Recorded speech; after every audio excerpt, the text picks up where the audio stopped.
And I think each and every member who is here and those who are not here, they have got their justification, they have got their arguments.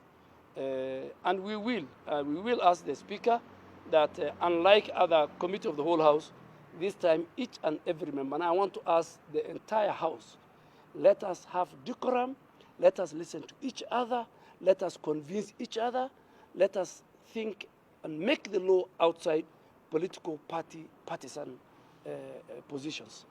A question just before introducing the Speaker. Two issues. On public participation, the Justice and Legal Affairs and I think Parliament advertise for persons that are interested to make submissions to do so. So who is at fault if political parties did not do so? Is JLAC obligated to request political parties, or it's up to them to submit to what the request is? Secondly, you speak about Standing Order number 131, and the chair of the JLAC made a ruling and said that they are not going to participate. They're just there to listen, just like the people who are in the public are listening. Why did you have a problem with that? Number one, let me start with the last one. The Standing Order 131, and I'm sure you have a copy of the letter, is inviting a meeting specifically for members who have amendments and the committee that is dealing with that bill, in this case, JLAC. So the discussion was between members of the committee and members who have got, yeah. So I think even it's out of order, and we'll ask for the Speaker on that matter, for a third party to come and convince me as a member for Garissa Township, or to be in a discussion where, because that stakeholder had an opportunity. The procedure of legislation has different stages. You first publish the bill, first reading, then calling for public participation is put on the newspapers, then the committee does public participation. So they were there. Now, the bill is at the tail end, at the committee of the whole House. So it is between members of amendment for tidiness, for neatness. So even the presence of those people, in our opinion, was out of place, was out of order. The chairman can rule the way he wants. So as we stick to the reading of Standing Order 131. Two maybe before Duale gets to the other one. Why we are opposed to the presence of the stakeholders is because, as the leader of majority has clearly stated, it was an attempt to sanitize the lack of public participation. And indeed, it is true, Parliament did advertise. Members of the public did send memoranda. The memoranda were never considered by the committee. It is on record. If you go to the records of the Hansard proceedings of last week's sitting, the Honourable Member for Parliament for Dagoretti South, Honourable KJ, raised the matter. As a member of the committee, the Honourable Murugara, as a member of the committee, raised the matter that there was actually no public participation memoranda from members of the public and political parties that were considered by the committee. And I think the issue is about the rush. And you've heard even other political players, leaders of other political parties. I've heard the Honourable Martha Karua, the Honourable Wetangula, and Honourable Musalia speak about the rush to pass this law. I think it is that rush that has made them conduct a law illegally and constitutionally without public participation, because you cannot say you have conducted public participation and in your own report table before the House, only the three stakeholders who are basically government people, the Registrar of Political Parties, the Chairman of the Tribunal, and the National Treasury Cabinet Secretary have appeared before the committee. Memoranda that were sent by members of the public, and we have copies of memoranda that were sent. The Honourable KJ tabled a copy of one such memoranda that was submitted on the last day. You remember the third reading could not proceed on the first day of the special sitting on account of the public participation exercise not having been completed, because it was to be completed that day at 5 p.m. Memoranda that came that day, the committee sat for exactly 23 minutes after 5 p.m. What memoranda were considered? None.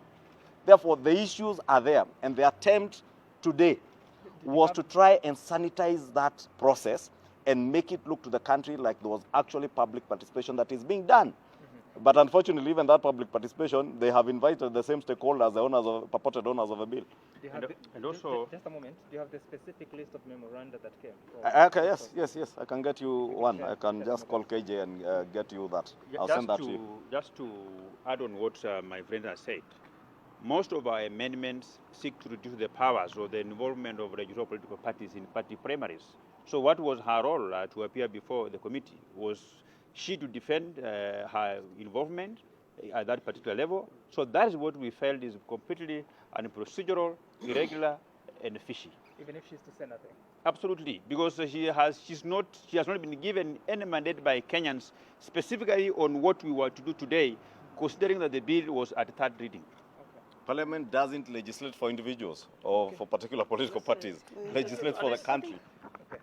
Then Owen will do Swahili.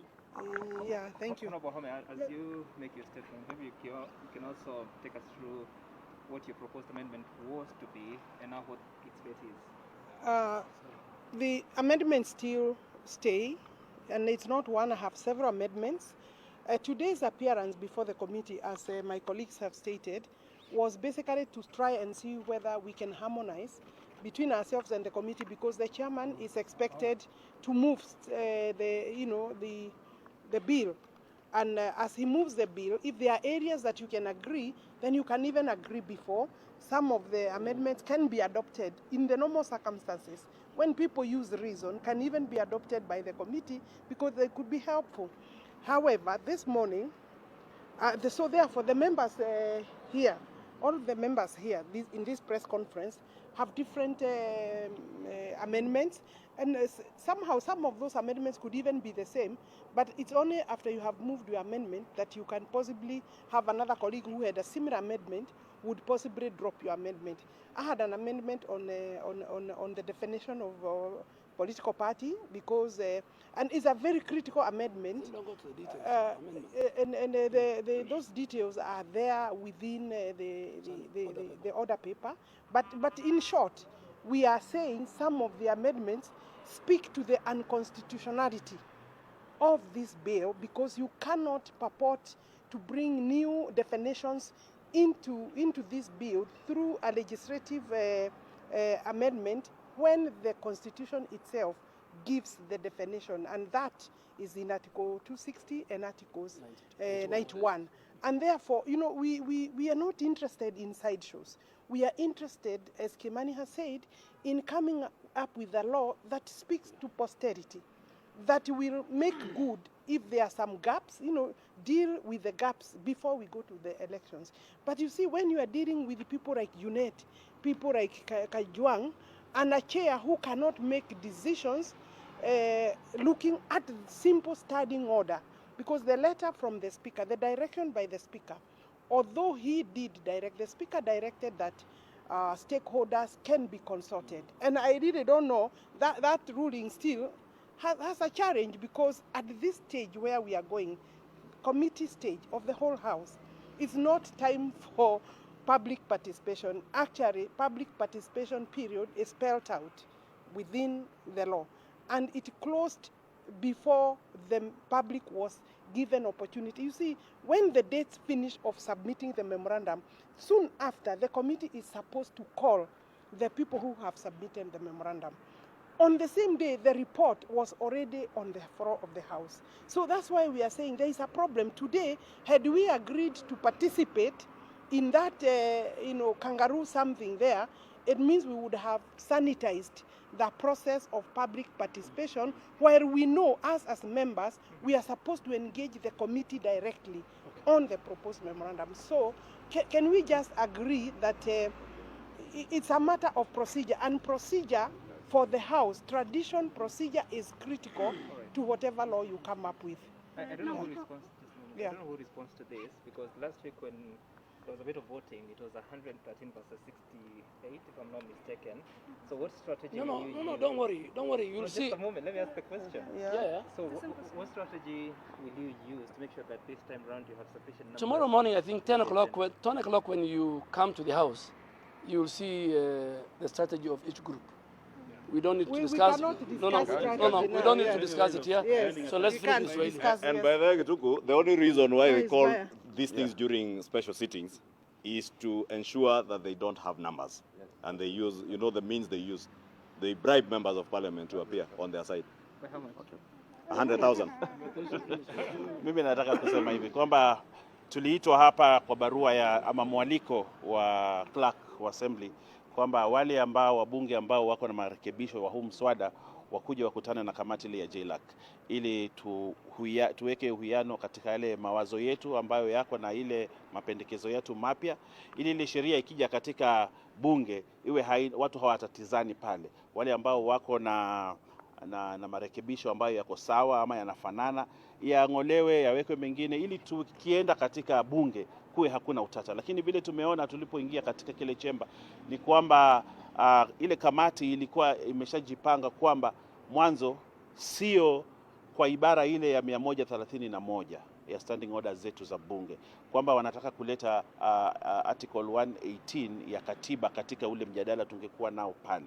Na sisi kama wabunge tunaheshimu taratibu za bunge, na taratibu za bunge zinasema kwamba sisi tumeitwa kwa ibara ya 131 kwamba tukae na kamati tuangalie yale mapendekezo yetu yote, tujaribu kuyawiana ili tukija ndani ya bunge tusikuwe na shida. Lakini sisi tumeona kwamba wale walikuwa na njama fiche ya kwamba mwanzo wako na shida na mambo ya public participation. Sasa wanataka kuleta public participation katika huu mjadala wa leo. Ndio sisi tumeona kwamba kusimama na Wakenya ambao umetupatia katiba hii ambayo lazima tuheshimu. Tunaheshimu katiba na tunasema sheria ifuatwe.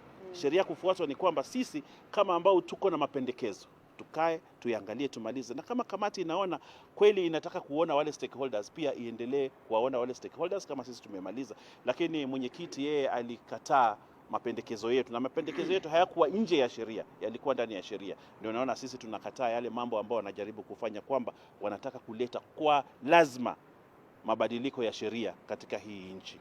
Pili, tuongezea kwamba hii nchi na vile inaenda na yale mipango ambayo tunaona kamati ya JLAC inataka kutumiwa kuharibu sheria na uchaguzi unaokuja. Kila mtu awe na nia ya kuhakikisha kwamba uchaguzi unaokuja ni wa haki, ni wa halali, na kila mtu afurahie uchaguzi, sio kutengeneza sheria sasa ili kusaidia watu wengine katika uchaguzi unaokuja. Huo unafikiria una athari kubwa kwa taifa la Kenya. Kwa hiyo sisi tunataka kusema kwamba tutasimama na Wakenya wapenda sheria kama sisi, kwamba sheria ya taifa ifuate katika haya mabadiliko ambayo yanakuja ya kitaifa. Thank you. Sawa. Thank you. Sawa.